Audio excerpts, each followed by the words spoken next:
Hello, everybody. Welcome to our 24th IEEE BIP webinar. Today is our greatest honor to have Professor Peirong Liu to give us a talk about robust and interpretable learning for medical image computing. Dr. Peirong Liu is an assistant professor of electrical engineering at Johns Hopkins University School of Engineering and the Data Science and AI Institute. Before joining Hopkins, Dr. Liu earned her PhD in computer science from UNC Chapel Hill in 2023 and completed her postdoc training at Harvard Medical School and Massachusetts General Hospital. She was recognized a Rising Star in EECS by MIT and a Rising Star in Data Science by UCSD, UChicago, and Stanford. Now let's welcome Professor Liu to give us this exciting talk.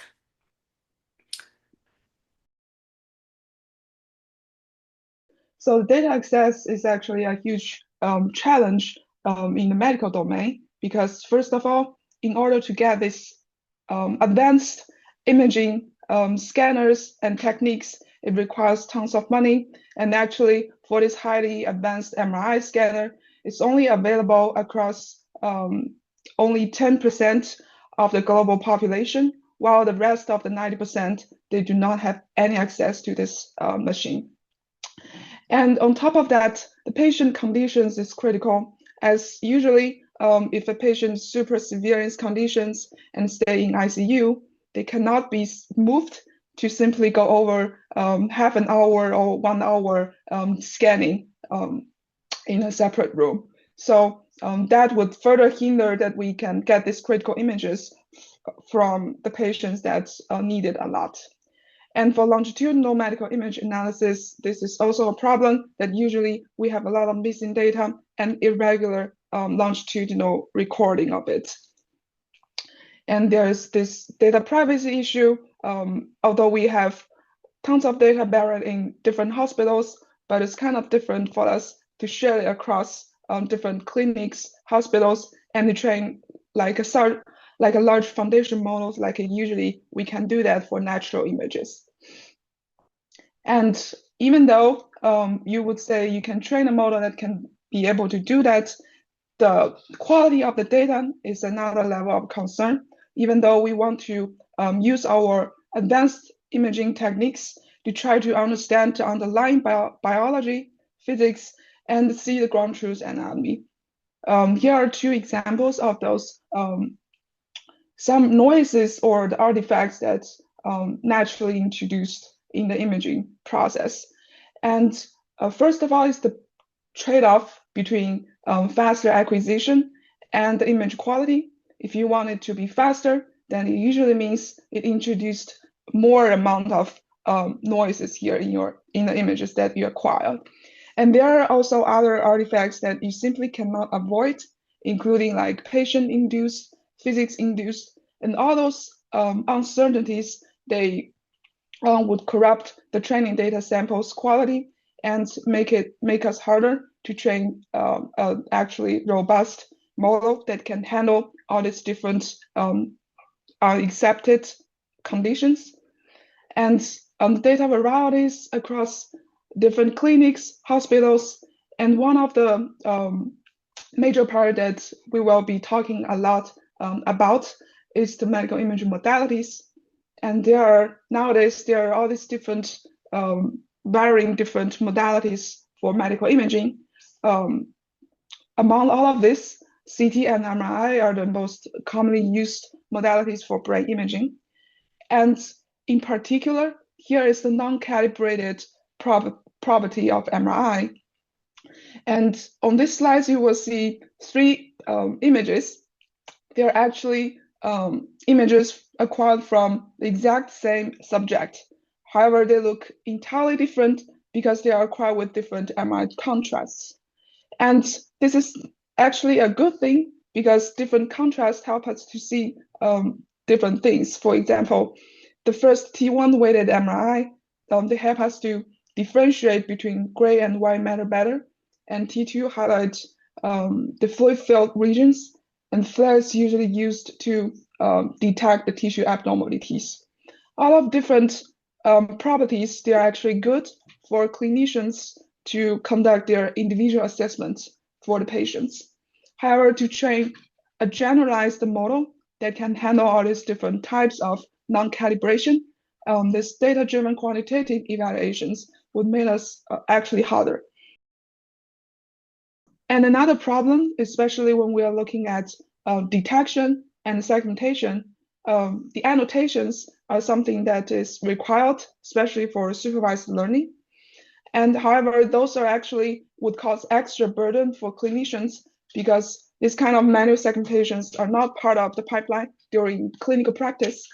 And actually, to segment out this stroke lesion, gold standard stroke lesion from a 3D MRI would require expertise and hours for clinicians to do that. And on top of it, they are also non-inclusive. And what this means is, for example, the two images you see here is actually a FLAIR MRI that I picked from a stroke data set. And they provide pretty clean and high quality stroke lesion manual segmentation maps. However, for this patient, they clearly also have other type of tissue abnormalities.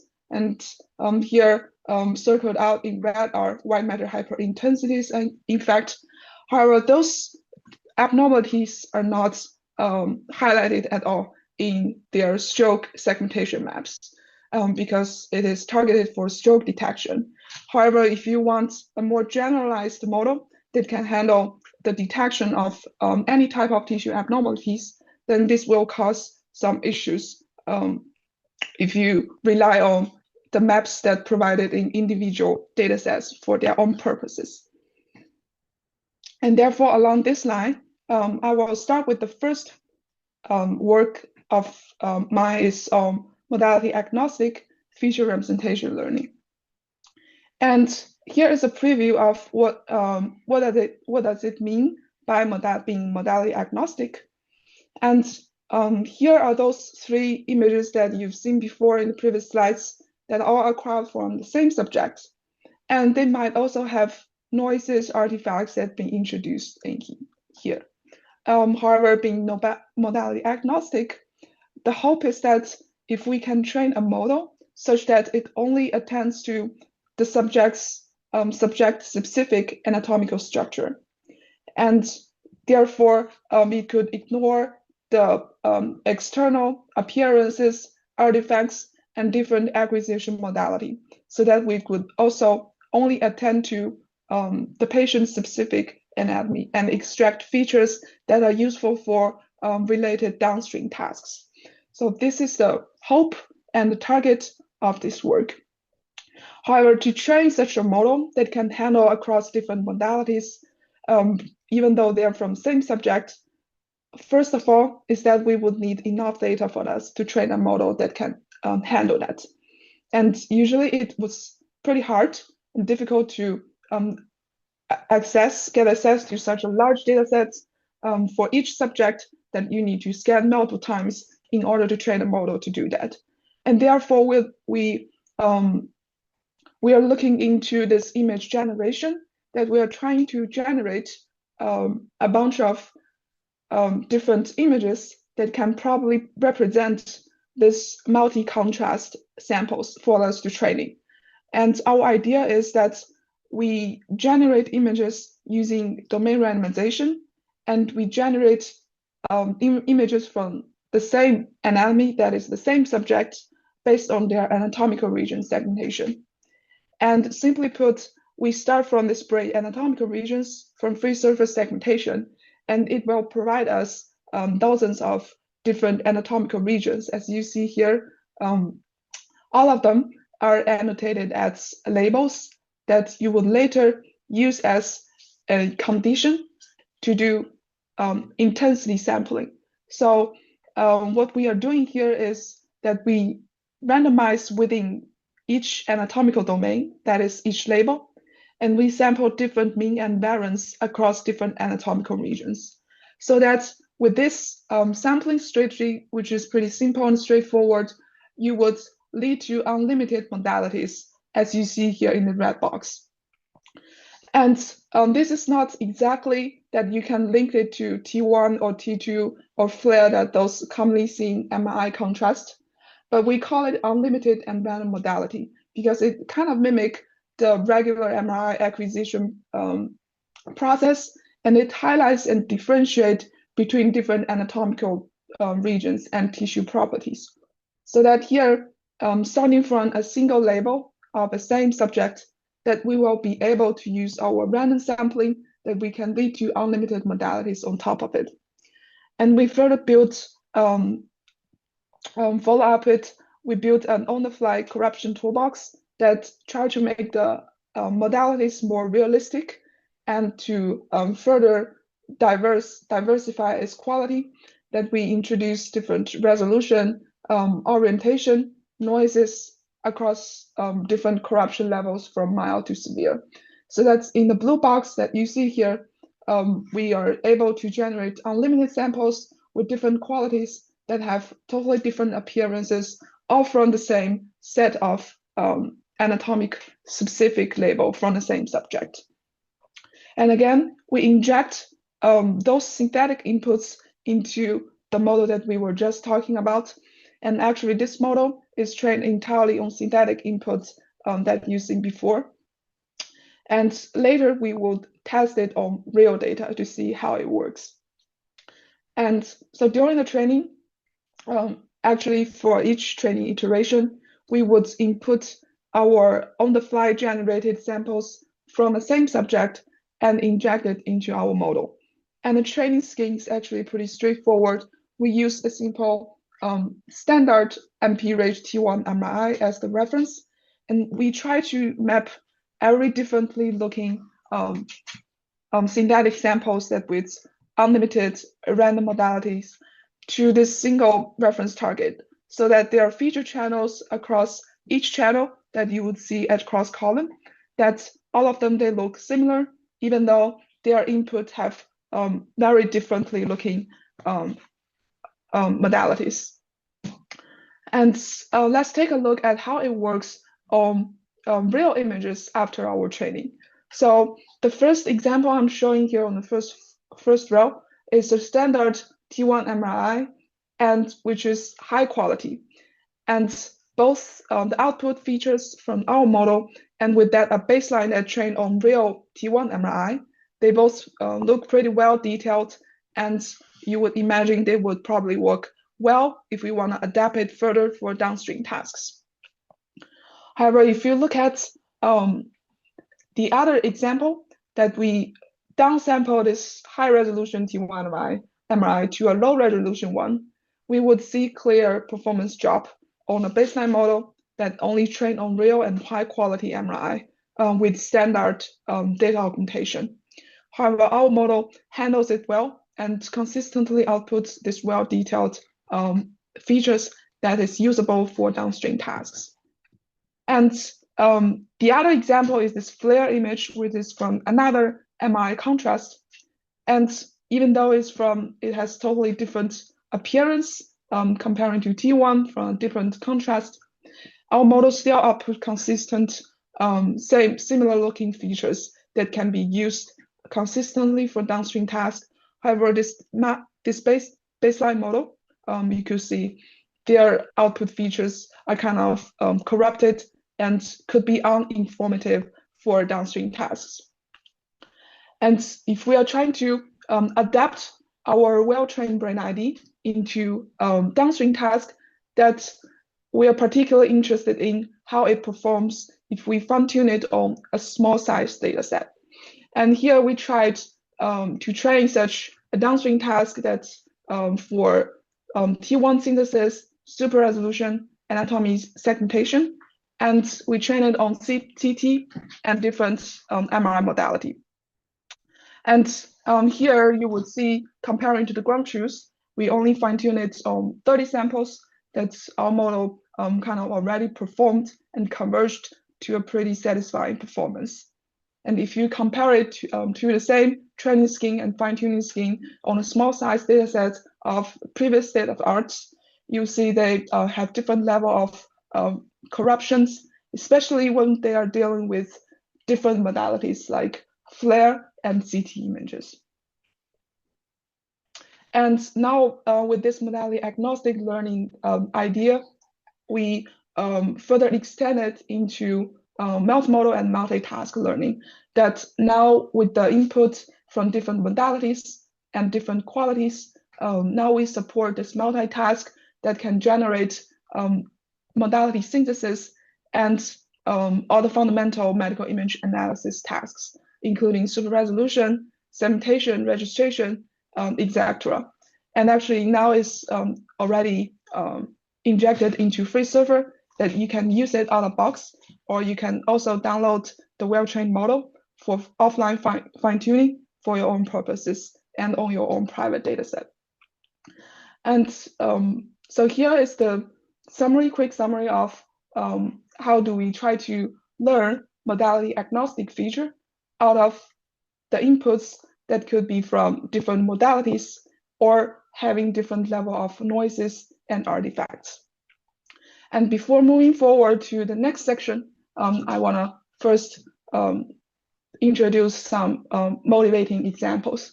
So when we are talking about modality agnostic learning, we actually didn't mention images with lesions or images with tissue abnormalities. And actually a natural thoughts on top of brain ID's use is that if we can also use brain ID, that we can reconstruct healthy-ish looking image regardless of its input modality.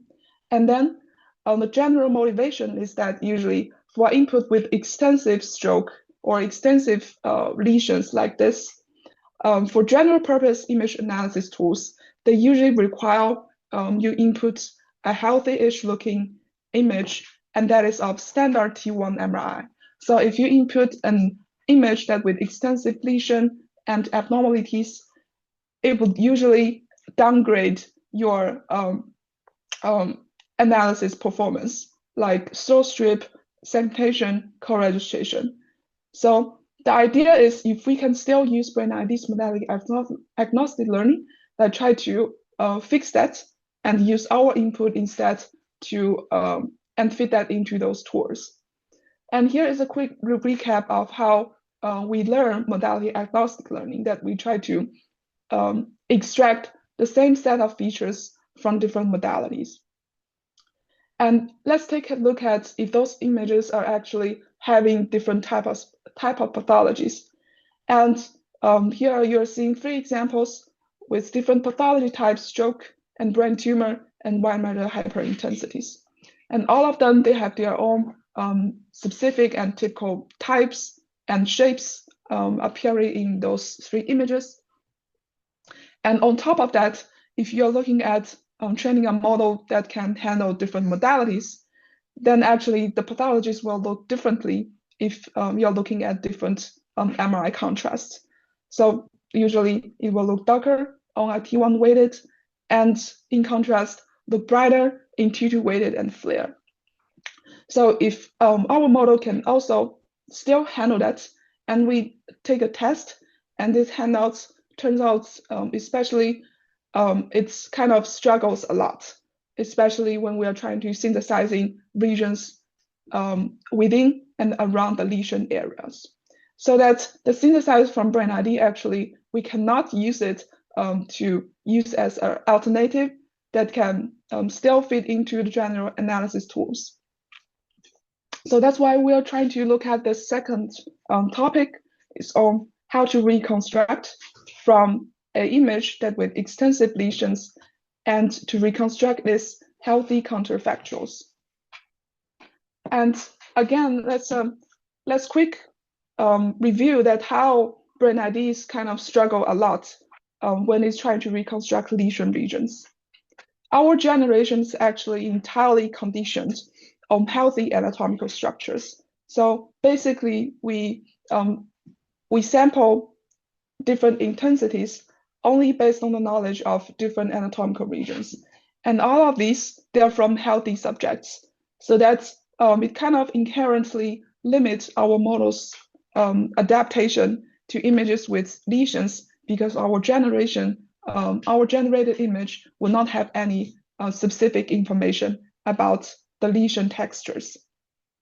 And therefore, the unlimited modalities that we generated, they only show contrast across different anatomical regions, and they don't have information on if there is a lesion or not. And therefore, we try to look at and level up our image generation techniques and to try to make our domain randomization techniques to be anomaly encoded. So the idea is that if we can inject and couple a random anomaly probability maps, that we see it as tissue abnormalities.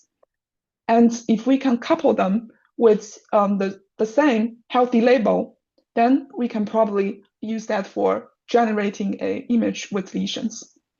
And the motivation of this is that usually the publicly available anomaly maps, they are much, much fewer than those we can access for healthy subject to generate our labels.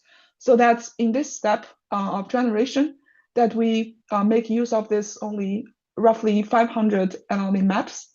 And then we apply random flow to make it have different appearance, but still realistic. And next step is we coupling it with our the same domain randomization techniques and to try to generate and sample different means and variances within the lesion textures to make it more realistic to like a lesion pattern. So that's on the gray box that you see here are all the anomaly encoded synthetic samples. Again, they're having random modality, same as what we have from Brain ID. And we further make it more realistic to try to mimic the real world examples on T1 weighted and those T2 flare weighted images. And we make it look darker if there are lesion patterns on T1 mimic it, and brighter if it is on T2 mimic it or flare mimic samples. And we further use the same training scheme and instead inject samples that are both healthy and with lesion injected during our training. And here is some visualizations of how the model works. We were trying to include and to level up our modality-agnostic learning. And here is the old example that you see that Brain ID cannot handle it well around the lesion region.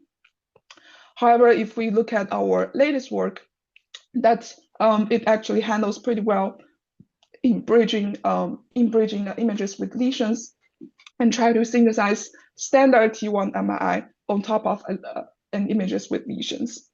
And with our newer outputs, that we can use it for general purpose, let's say segmentation, skull stripping that are used to be not working that well if you input the original image.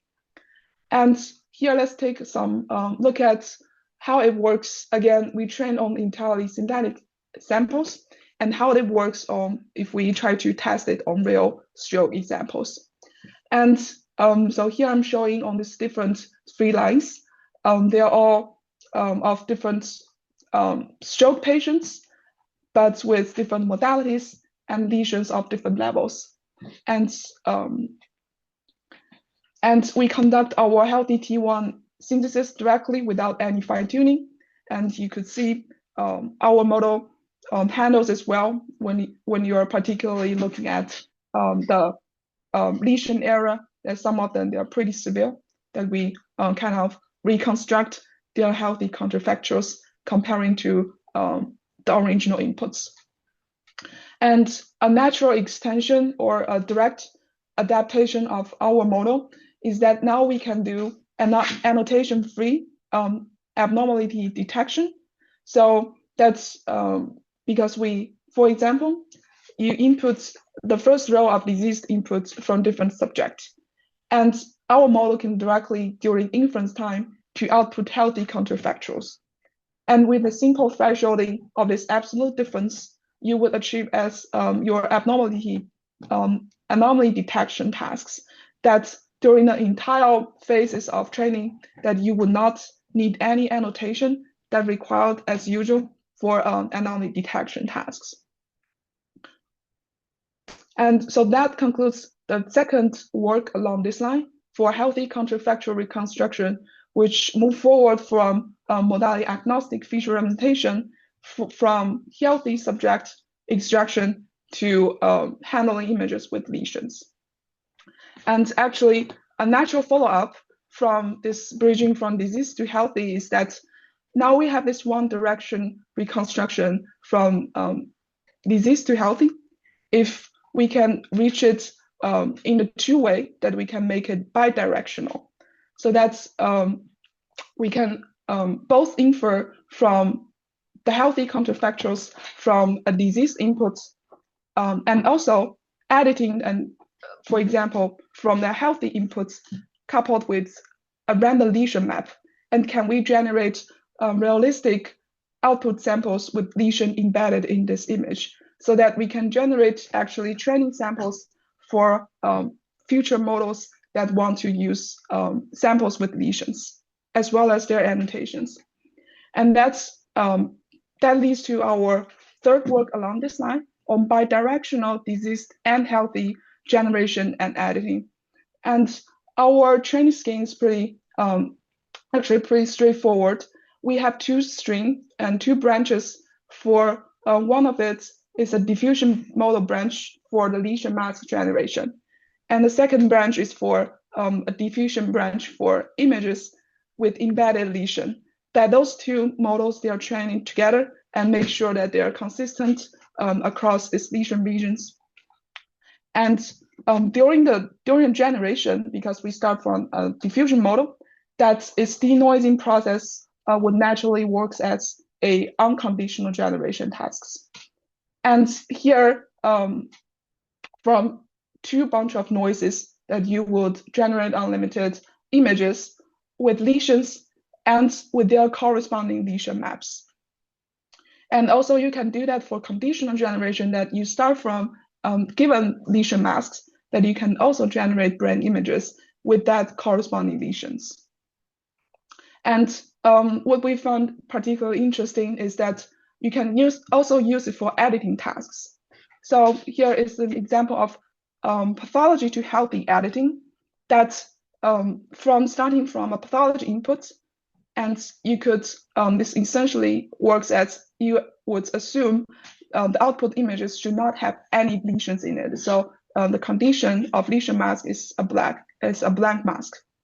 And the output works just as it works in our WUNA model, that it bridges from a diseased input to its healthy counterfactuals.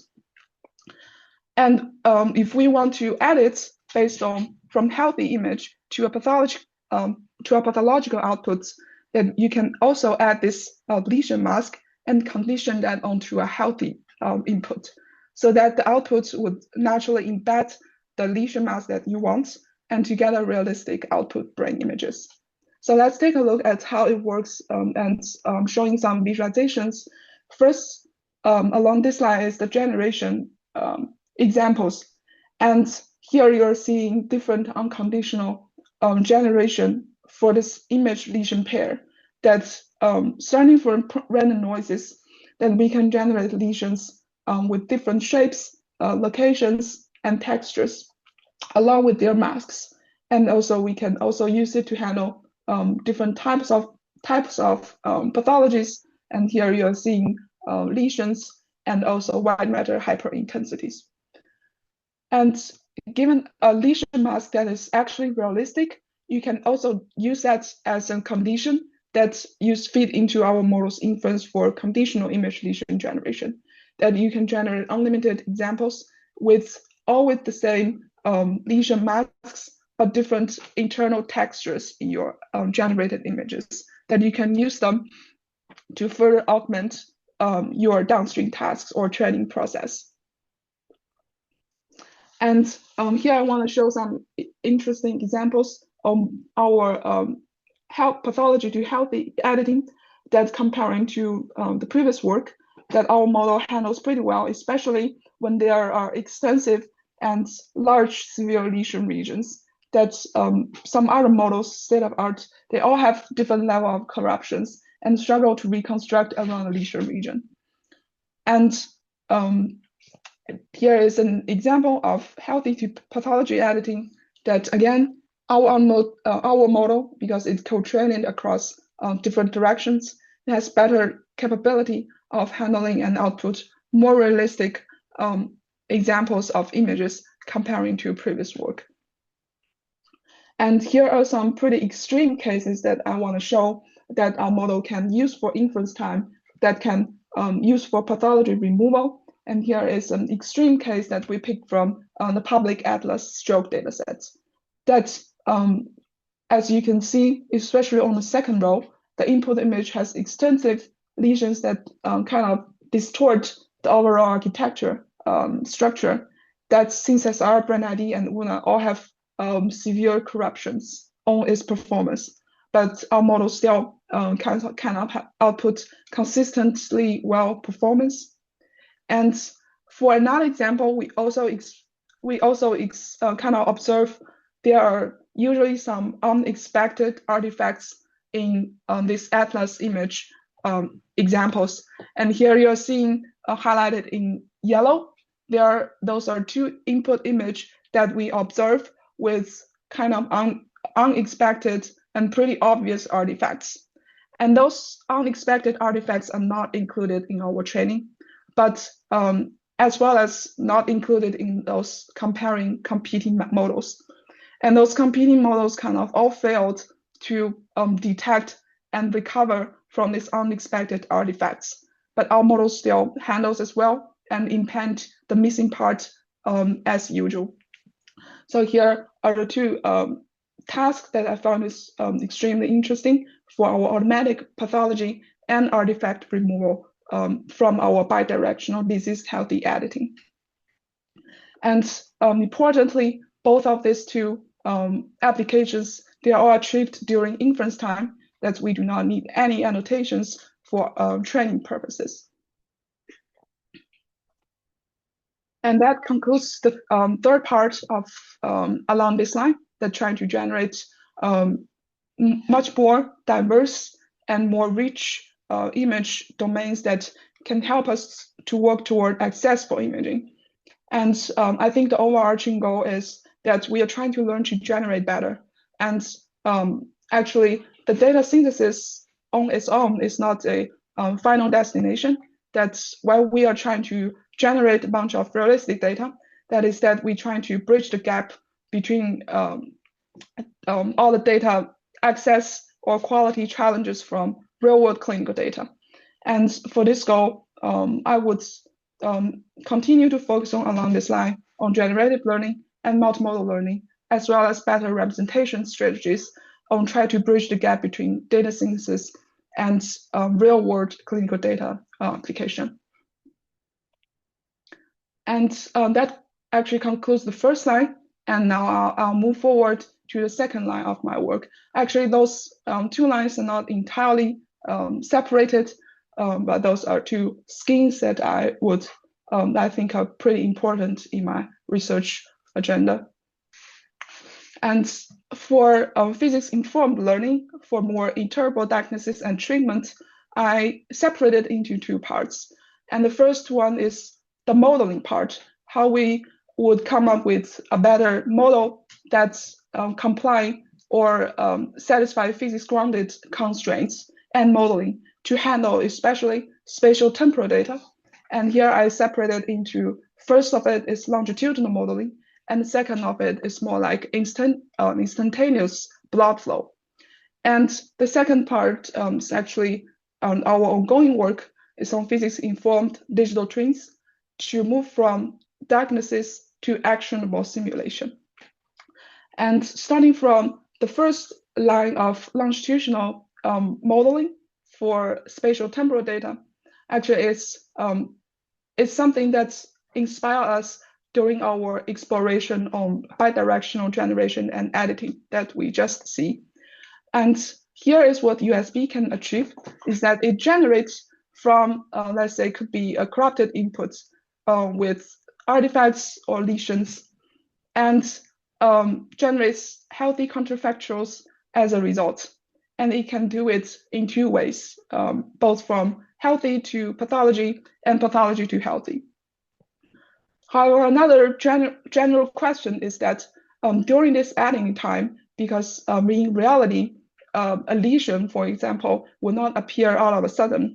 So the growth of a lesion from a healthy original, or the way of how to reverse it is actually a progression instead of a point-to-point jump.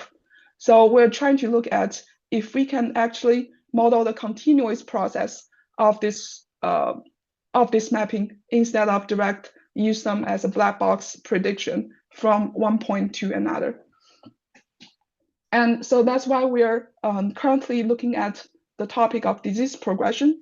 And here is an overview of our pretty latest and ongoing work. And so the idea is here are the two examples across different 2 time points. And moving from the first time point to the second time point, what happened and what changed is not only about the lesion textures, but also how it would affect the surrounding or the originally neighboring tissues or the anatomies that are originally healthy. So for this one, you would see the lesion patterns.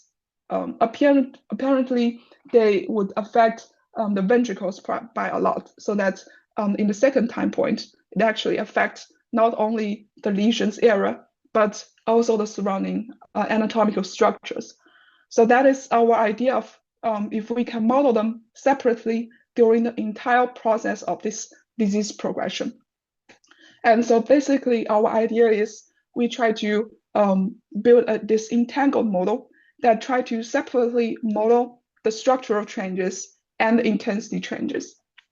So in the first part of it, we explicitly model the morphology evolution so that we would pay more attention on how the lesion growth would affect the anatomical structure changes. And here are some visualizations of our model's outputs. So essentially, we're particularly interested in looking at the lesion masks and how it would affect the original structures at the first time point. So in this model, we use a physics-grounded modeling that you will see it in next slides, that we basically predict a lesion mask at the second time point.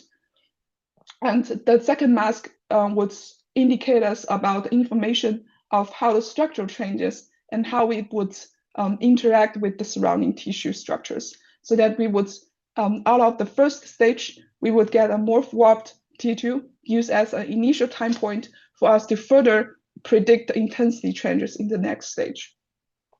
And during this stage, we incorporate physics simulation progression here that we use standard models for lesion cell concentration changes across time with Fisher KPP PDE.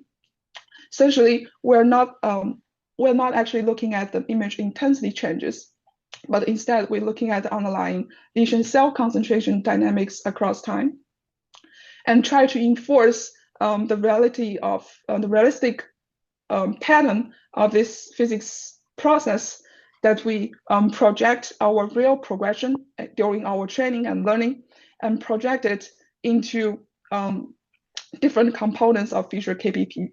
Essentially, their first is diffusion, reaction, and advection of lesion cell concentration with surrounding tissues, so that we split it up into a progression of a disease that includes you could view it as 3 Gomni movements. That is the cell's diffusion and reaction with surrounding tissues, and also is advection that expands original lesion regions. So this is the essential part of our physics-grounded morphology evolution, that at the end of it, we would lead to a morph warped image at time 2, that's our predicted time. And we then forward it into how to further fine-tune it with, refine it with our intensity changes.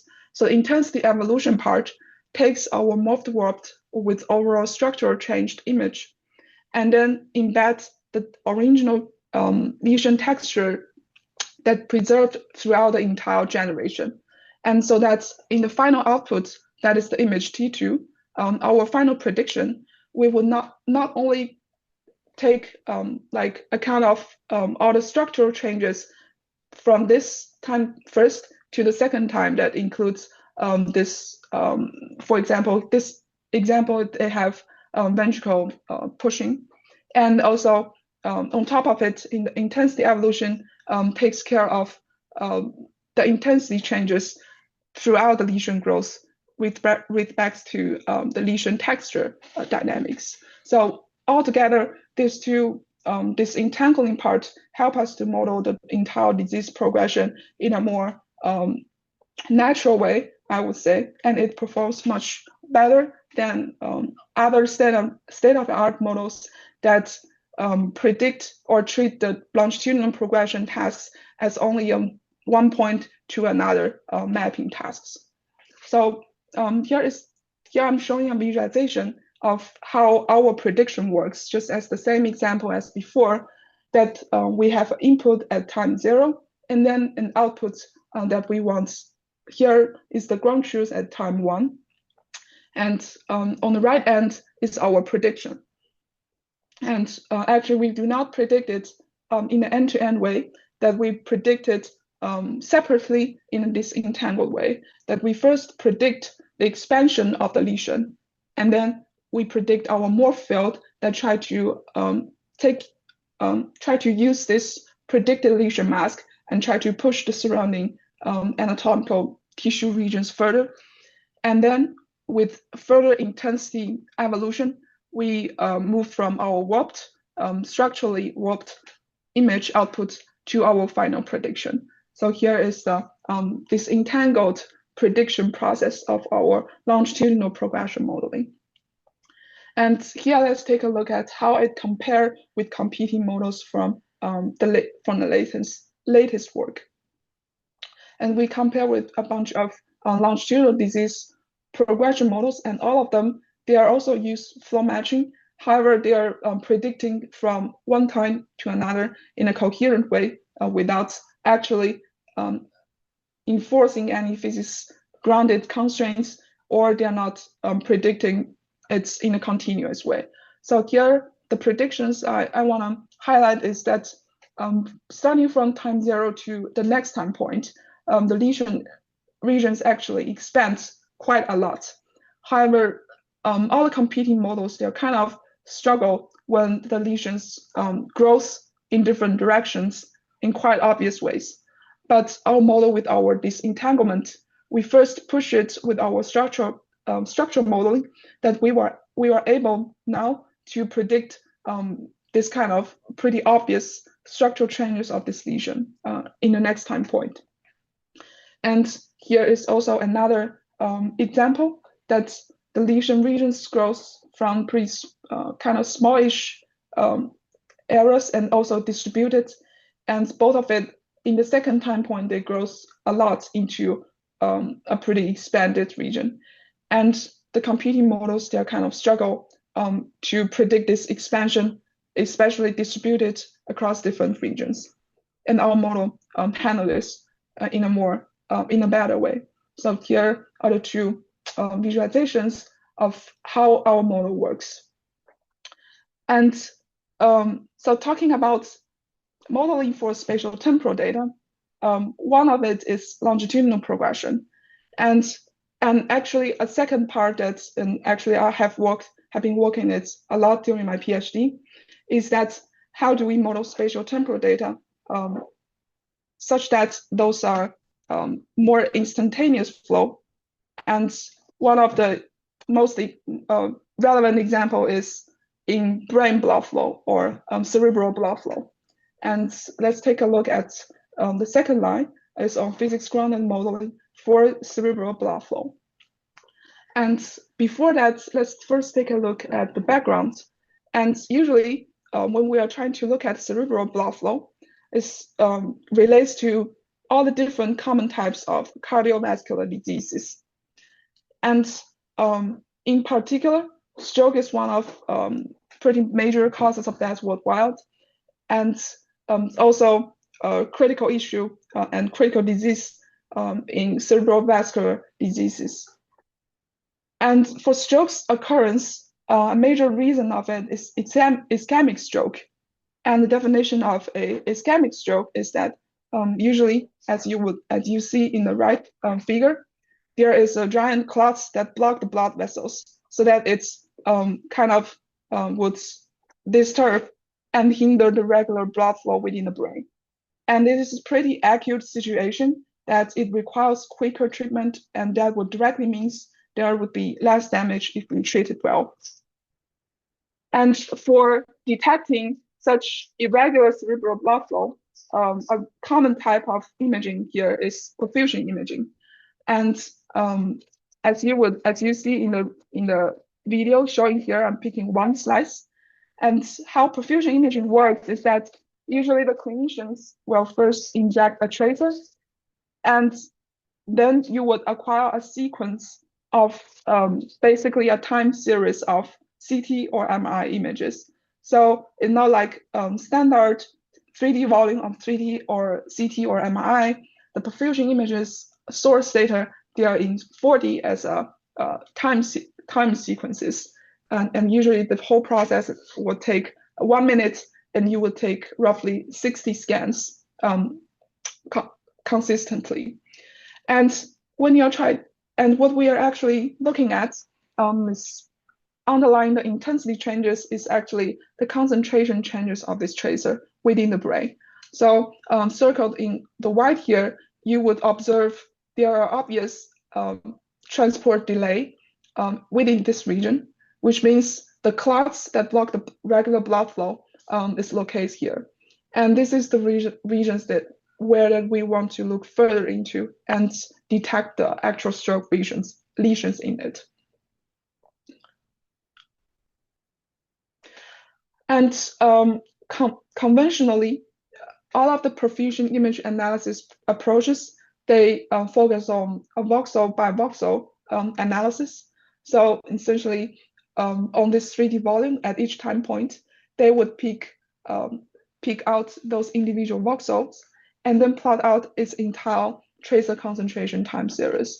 So as you would see here, they kind of only look at separate voxels that they ignore the spatial-temporal relations.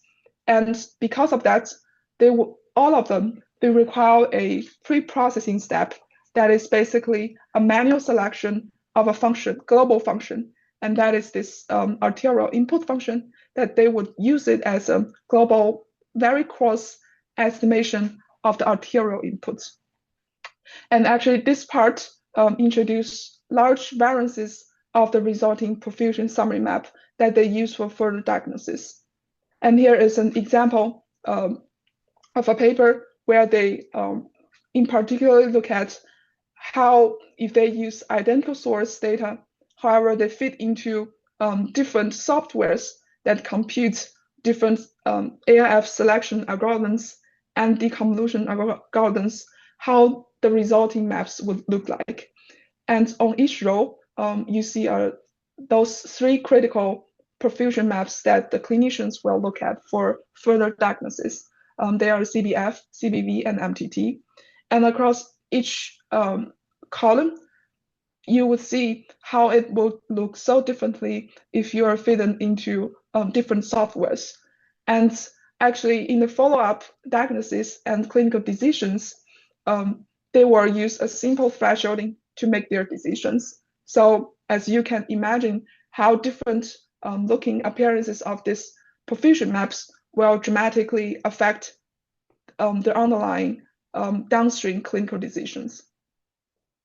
And to try to make the process more standardized, we try to further reason about the underlying physical process of this perfusion imaging. And if you take a step back and to look at the clots, the reasons why we would need the perfusion imaging is that there are usually clots that block the blood vessel, and we are trying to capture that using our imaging. And the entire process is actually pretty similar if we are trying to model, for example, fluid flow if there is an obstacle. And that links perfusion imaging directly to fluid dynamics.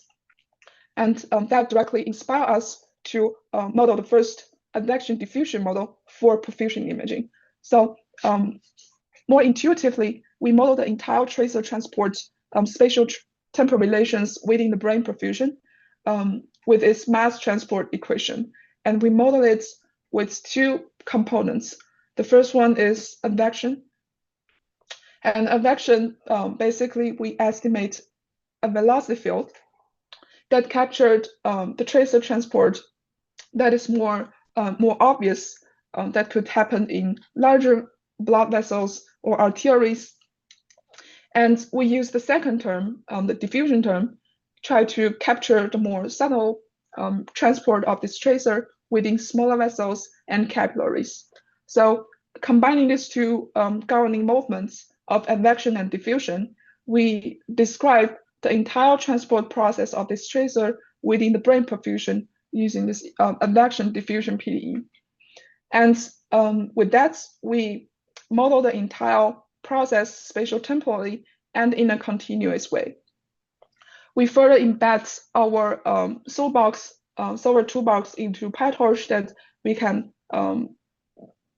can estimate the underlying velocity field V and diffusion D that's resulting our observed tracer concentration changes, and to make it in a learning-based fashion. And in our learning-based works that we model the entire tracer time series and we view them as inputs.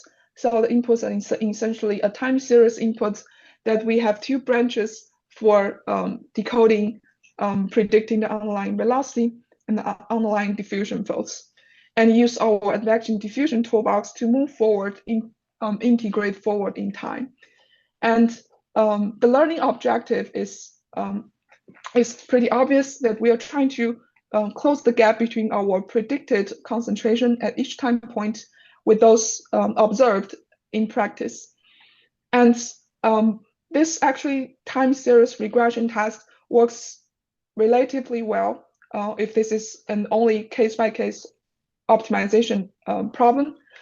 But we actually observed pretty severe instability during training when we are trying to make it learning-based across subjects. And we have looked into different solutions into how to handle that. And usually for unstable training, you would need to add additional regularizations to add your realistic constraints. And in a standardized way, if you want a sparse output, you would apply L1, and smoothness is L2 on gradients, etc. And in our case, this is more the problem is more complicated. That usually the realistic constraints for a blood flow, that is actually this rule actually holds for flows that have a wide range of velocity. That all of them, they would have flow that is incompressible. And the definition of an incompressible flow is that their velocity should have zero divergence. So written it down, if you want to incorporate it into a equation, and you could probably think of adding it as an external regularization term to make the divergence free during learning. But the problem that it would naturally cause is that it will lead to a trade-off between your time series regression, and this kind of divergence-free property is not guaranteed during inference. And when we're looking at the diffusion fields that we're estimating, a common assumption of it is that it has to be symmetric positive semi-definite. And it's actually a broad assumption that holds the entire field for diffusion tensor imaging. And the problem now with us is that how do we estimate a diffusion field that the output of our network would be directly that holds as a PSD diffusion tensor field. And this problem cannot that easily written in a regularization term, just as what we incorporate as a divergence-free velocity. And our solution for both of these regularizations adding is that actually there is a solution that we do not need any regularization to satisfy realistic constraints. And what we proposed in our paper is that we instead learn in a regularization-free way that can also achieve the realistic guarantees. So the idea is that, for example, you would want your final output that is in the yellow box, and to be all of the output to be strictly constrained by realistic guarantees. And learning in such space and adding conditions would be hard or non-trivial. But instead, if you can find another learning space that is in blue box, that's it can have a one-on-one mapping, subjective mapping from this space that could be regularization free. And if there exists a mapping such that you can map it back to your final output, then instead you will just learn in your orange in this underlying latent learning space. And based on this idea, we explore around different strategies, and we finalize on the velocity prediction by learning incompressible flow by definition, is that we do not directly learn a vector field that represents the velocity field, but instead we learn its vector potentials written as here, that we learn blue part and then map it back to its final output. And with this representation, we would directly achieve our incompressibility property without actually adding it as a complex constraints. And with similar spirit, we use exponential mapping that we map from underlying eigenvalue and eigenvector space, and using this exponential mapping that we can directly learn a symmetric PSD diffusion as our network's outputs. But instead, we learn in a space that's much more free of these complex constraints.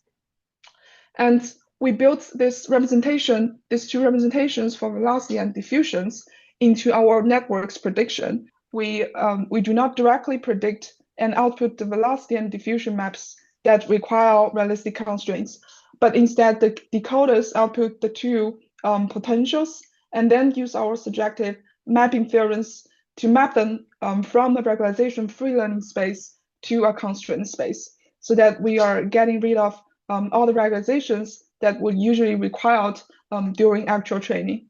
And with that, let's take a quick recap of what conventional voxel-wise perfusion image analysis would do. They plotted out the time series in a voxel by voxel way, so that they disregard the spatial temporal relations. And because of that, they still need a manual estimation of AIF function. And our continuous prediction is that we not only spatial temporally reconstruct the entire time series, but we are achieving AIF free for the first time, that we do not require any pre-processing at all. And because usually the perfusion imaging were recorded in a pretty coarse time interval, that's using our model for this reconstruction, we can actually fit in all the missing holes in a spatial temporally continuous way.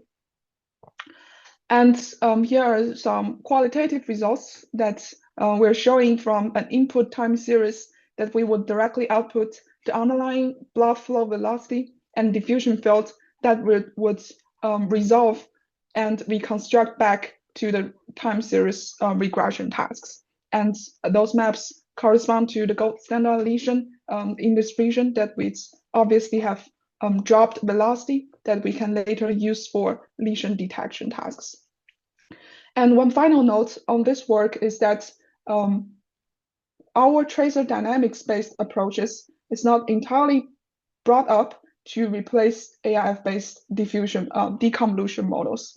And for those AIF-based and voxel-wise convolutional and conventional approaches, they try to predict those perfusion summary maps for clinical use, and those maps cannot be mapped back and to do further reconstruction or simulation. However, our model reasoning about the underlying velocity and the diffusion, those physics fields that we provide interpretable reasoning on top of those perfusion summary maps that they have.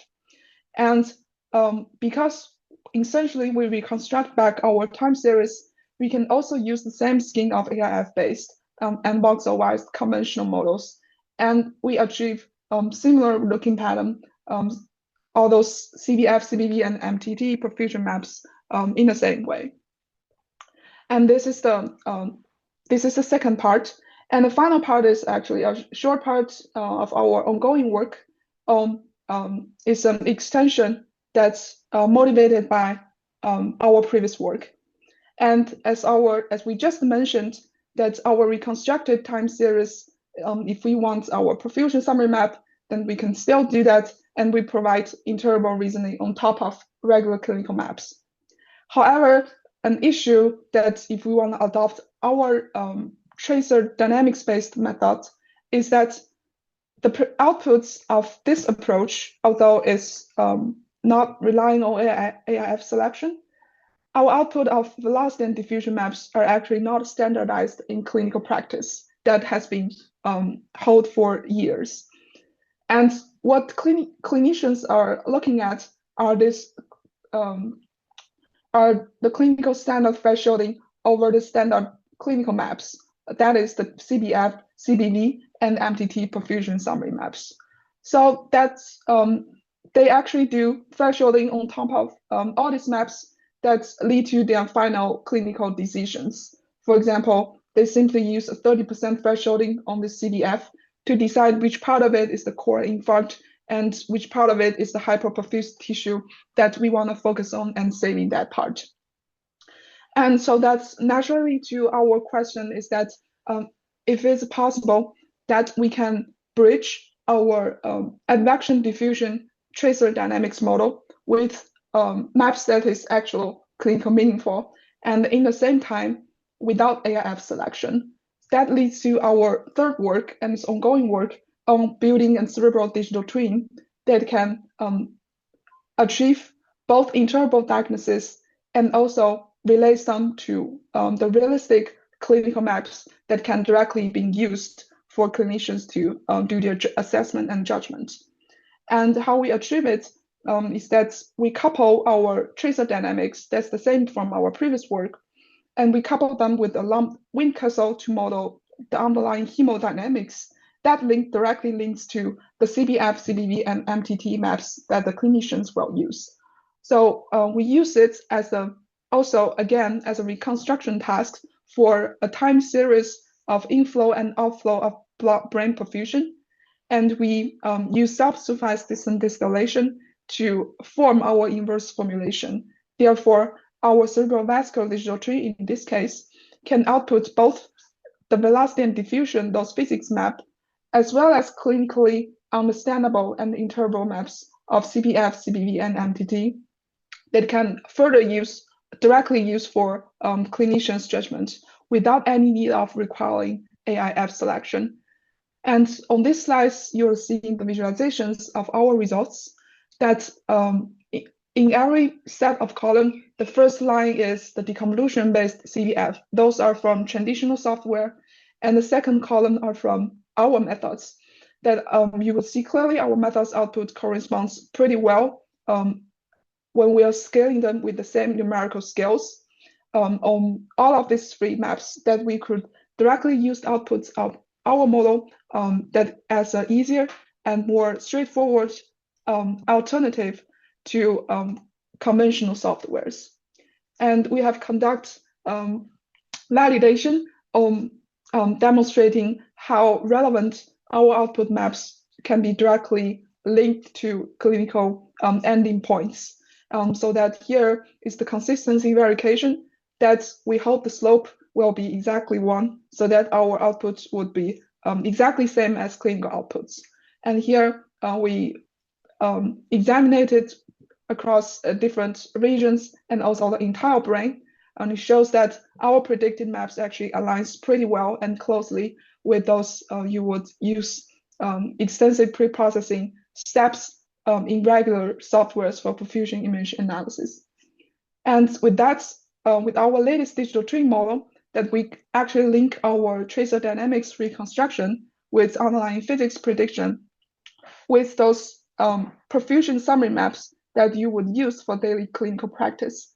And I believe this part would directly lead us to future digital twins that can help us to do simulated-based actionable simulation that can help us to further infer and action on the perfusion maps instead of like before at static inferences. And this concludes the third part of our digital twins for actionable simulation. And all the three lines of work try to address the problem that how do we better incorporate physics-driven learning for more interpretable diagnosis as well as treatment. And along this line, I will, in the future, I will particularly focus on the treatment outcomes modeling by incorporating physics-driven learning into more dynamic learning way that's move forward from inverse reasoning for detection and diagnosis to the forward prediction of treatment outcomes.